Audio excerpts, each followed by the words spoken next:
গাজায় গণহত্যার প্রতিবাদে যাবৎকালের অন্যতম বড় কর্মসূচি দেখল বিশ্ব। সোহরাওয়ার্দী উদ্যানে মার্চ ফর গাজা নামের সমাবেশে সব দল মতের মানুষ একসাথে মিলে পরিণত হয় জনস্রোতে, যেখান থেকে ফিলিস্তিনে গণহত্যা এবং ইসরায়েলি আগ্রাসন বন্ধের জোর দাবি জানানো হয়েছে। পাশাপাশি মুসলিম দেশগুলোকে ইসরায়েলের সাথে অর্থনৈতিক সম্পর্ক ছিন্ন করার আহ্বান জানানো হয় সমাবেশ থেকে। 65% পর্যন্ত বিদ্যুৎ সাশ্রয়ী হাইসেন্স এসি। হাইসেন্স সব মত পথ মিলেছিল এক গন্তব্যে, এক ঠিকানায়, ঢাকার ঐতিহাসিক সোহরাওয়ার্দী উদ্যান। শনিবারের জনস্রোতে আরেকবার উচ্চারিত হল ইসরায়েলি গণহত্যা বন্ধ ও স্বাধীন ফিলিস্তিনের দাবি।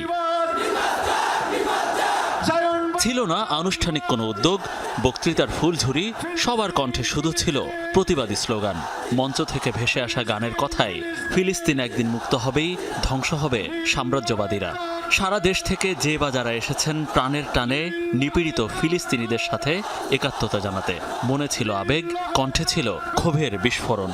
ফিলিস্তিন ফিলিস্তিন, আল কুদুস আল কুদুস।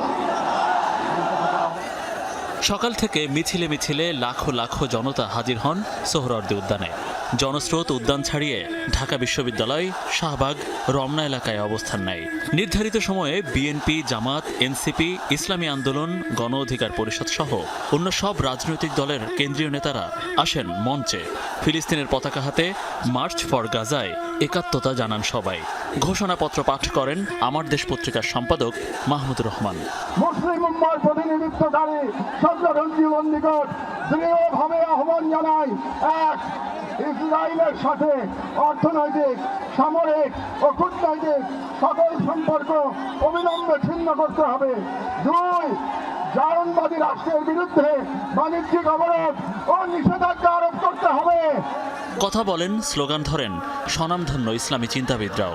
আমাদের মধ্যে বিভিন্ন বিষয়ে চিন্তাগত মতপার্থক্য, ভিন্নতা থাকতে পারে, কিন্তু মাজলুম ফিলিস্তিনিদের স্বাধীনতা, তাদের অধিকার, গাজার মানুষদের বিরুদ্ধে জুলুম বন্ধের দাবিতে আমরা প্রত্যেকটা বাংলাদেশের মানুষ, ধর্ম, বর্ণ নির্বিশেষে আমরা প্রত্যেকে তাদের সাথে সংহতি প্রকাশ করছি।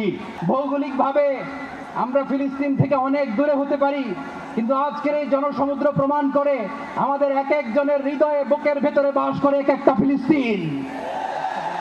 আমাদের হৃদয়ে বাস করছে এক একটা গাজা, আমাদের হৃদয়ে বাস করে এক একটা আল কুদস। চিৎকার করে বলুন ঠিক কিনা। মার্চ ফর গাজা কর্মসূচির সভাপতিত্ব করেন জাতীয় মসজিদ বায়তুল মুকাররমের খতিব মুফতি আব্দুল মালেক। নিরীহ ফিলিস্তিনের উপর জুলুমের অবসান চেয়ে আল্লাহর দরবারে হাত তোলেন আগতরা।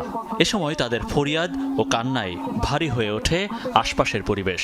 বাংলাদেশের সকল স্তরের সকল জনগণের পক্ষ থেকে, পুরা মুসলিম উম্মতের পক্ষ থেকে প্রতিবাদ প্রতিবাদ প্রতিবাদ। ইয়া আল্লাহ, আপনি মেহরবানি করে কবুল করেন, আপনি কবুল করেন। শিশুদের রক্ষা করেন, নারীদের রক্ষা করেন, ইয়া আল্লাহ আল-আকসা রক্ষা করেন। অনেকেই বলেন বাংলাদেশ থেকে প্রতিবাদ করলে হয়তো ইসরায়েল বা আমেরিকার কানে কিভাবে পৌঁছবে। তারপরেও মঞ্চ থেকে ঘোষণা আসলো, যে ঘোষণাপত্র আসলো, তাতে বাংলাদেশের পক্ষ থেকে জানানো হলো একটি সর্বদলের সর্বমতের একটা সুস্পষ্ট প্রতিবাদ। মনিরুল ইসলাম, যমুনা নিউজ, সোহরাওয়ার্দী উদ্যান, ঢাকা।